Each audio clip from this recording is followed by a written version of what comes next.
There are many games that are called great and outstanding, titles crafted with utmost care and precision, but only few can be truly called masterpieces.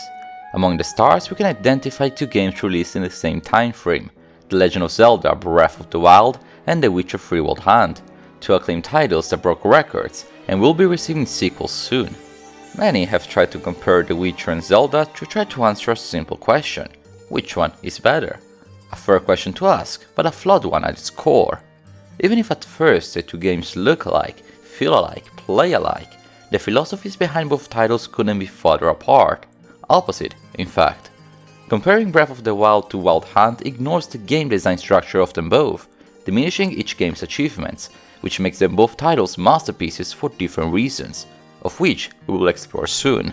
Roll the intro.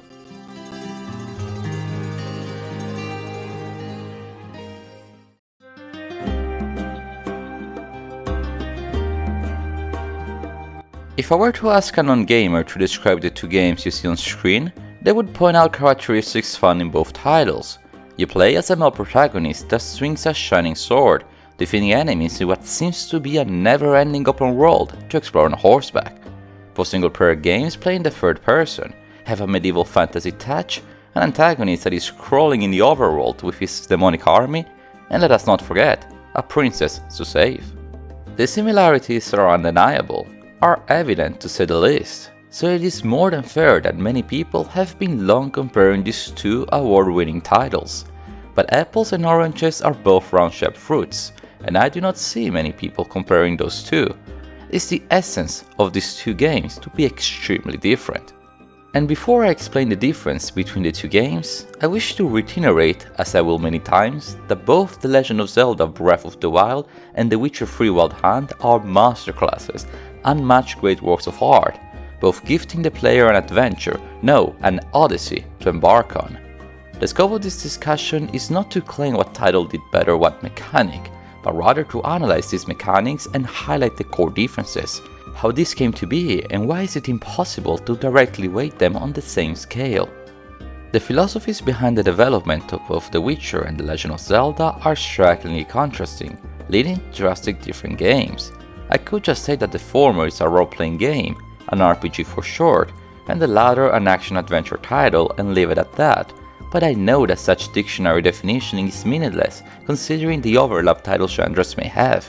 This wouldn't be the first time I dive in and explore the shades levels have in the gaming world.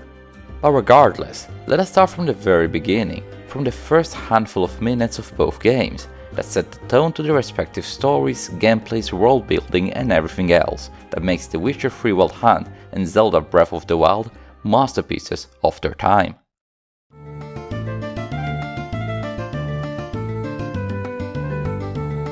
The Witcher 3 starts off by introducing the characters, the main conflict, the lore of the kingdoms that compose the land, the monsters that haunted, and the role Witchers themselves have in all of it. You learn how to sword fight, how to cast spells, and above all, how to hunt the beasts that roams the land. Between flashbacks and dialogues, the player learns not only what is needed to kickstart the plot of the game, but how every single non-playable character sees the surrounding world. The introduction of the CD Projekt Red game makes it evident that when it comes to character and storytelling, the amount of content The Witcher 3 has is colossal. From the main characters to peasants talking to each other in a random field in Redania has something meaningful to say that enhances the world building of the game. Everyone, and I mean everyone, makes this digital world believable. By contrast, Zelda Breath of the Wild's introduction is minimalistic in its design. The Nintendo game introduces the bare minimum plot to the player, leaving him or her with more questions than answers. Link has amnesia after awakening, so there is little lore to be introduced to. Rather, the game prioritizes introducing the core mechanics of the game. The elements, the power, the traveling, the crafting, the cooking, how to thrive in the wild by playing with all of these elements. There is no order to complete shrines, no wrong way to reach them, no limits but the player's imagination. The game makes it clear that everything is controllable and usable by the player if they so desire. Already from these two premises, it is clear that on one hand, The Witcher aims towards crafting a massive role-playing game, where all characters are protagonists of their own side stories at times more captivating than Geralt's main quest.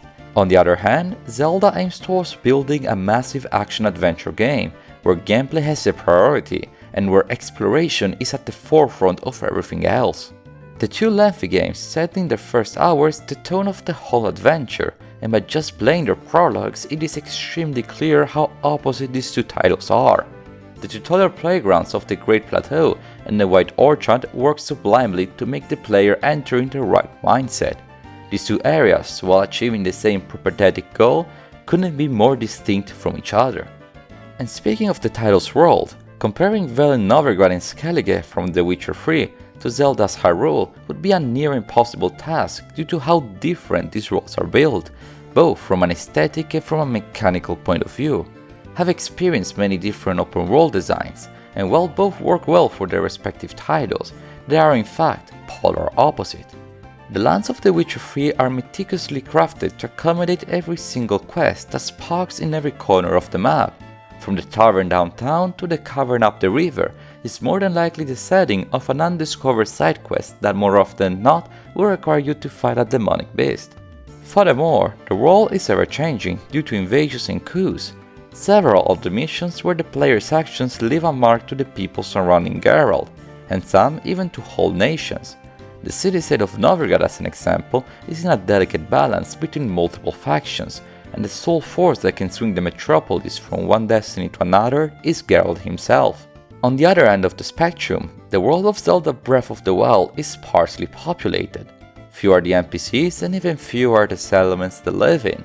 The war that took place 100 years ago left Hyrule desolated, but alive. The wild took over, and the splendor it donates to the player is indescribable. Look around, breathe in the horizon. There is an uncharted world ready to be explored at your own conditions. There are no levels, no first areas to explore, barely any quests that indicate your path. You do not need to change anyone's fate, but your own, by exploring this untamed land filled with details that don't talk, but show, and encourage you to explore more. The quest structure is another key element that is simply so distinct between the two games that comparing them would require too many simplifications that would diminish each game's achievements. The Witcher has perhaps the best side quests of any RPG that I have ever played, while Zelda's objective increased the appeal of the adventure so much that it redefines open worlds as a whole. The Witcher 3's quest structure is familiar, perhaps even too familiar at the point of banality. You spot an exclamation mark on the map, you speak to someone, go somewhere, find out what happened, kill a monster or two, go back for your reward, and repeat. However, the content within the quest is biblical, crafted to minuscule detail. You are not helping Mr. Nobody, but rather, as stated earlier, protagonists of their own stories.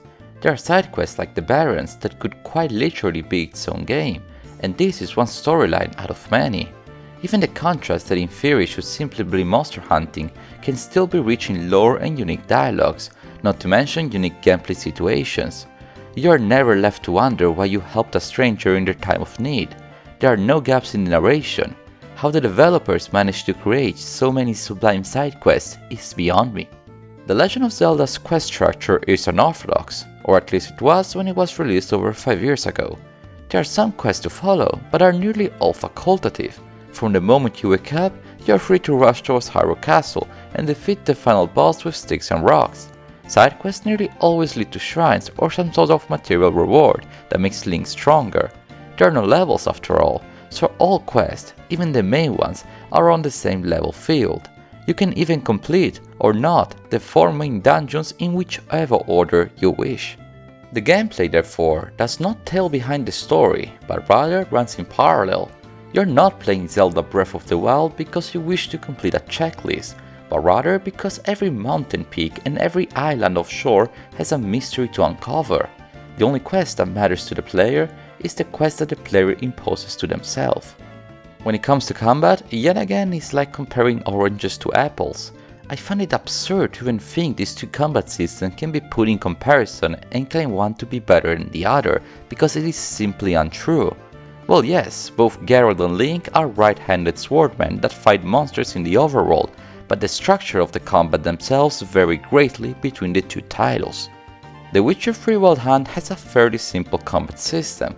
The one-handed weapons do not have many variations, and the spells do not have too great of an impact. Useful of course, but not game changers. Geralt is not a wizard nor an archer, but a knight, equipped with a steel and silver sword. However, this simplicity is counterbalanced by the complex bestiary the game has.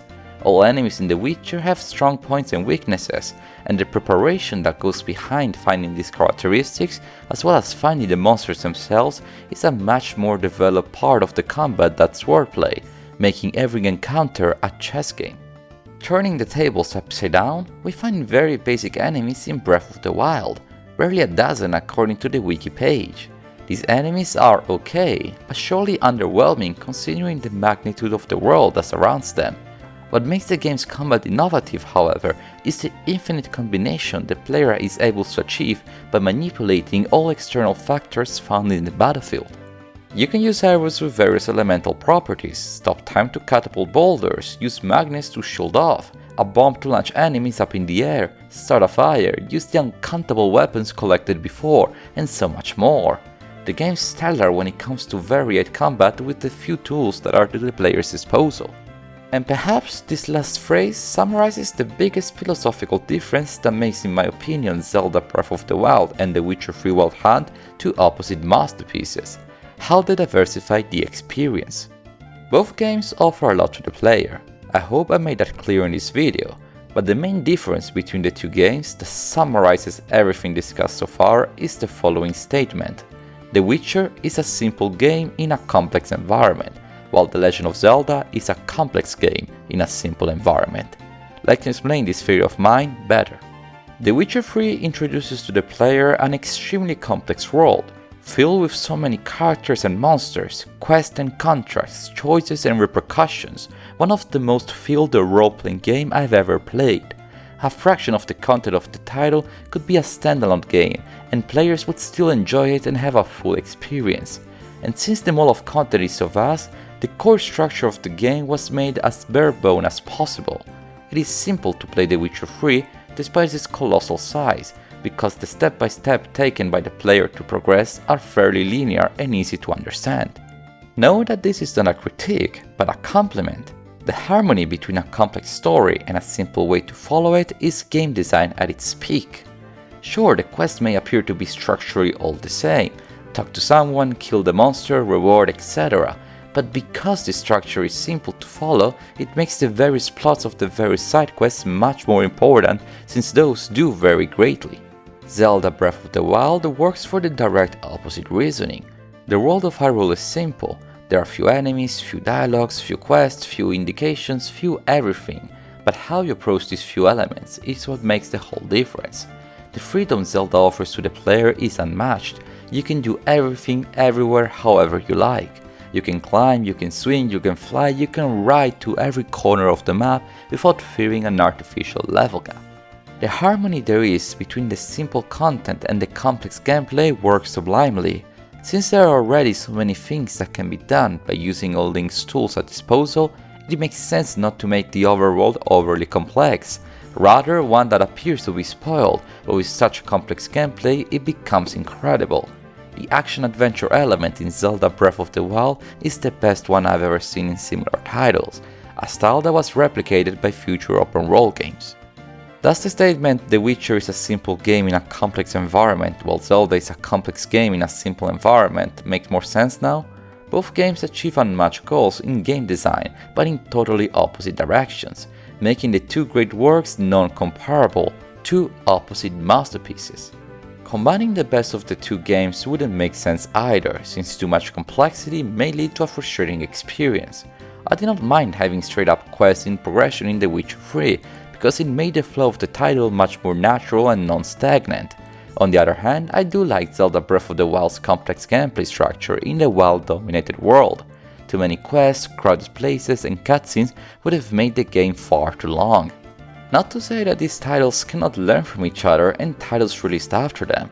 As said in the introduction, both are getting sequels, so it's more than fair to expect CD Projekt Red and Nintendo to deliver new masterpieces built upon what they delivered in the previous generation. But this will be a discussion for another time.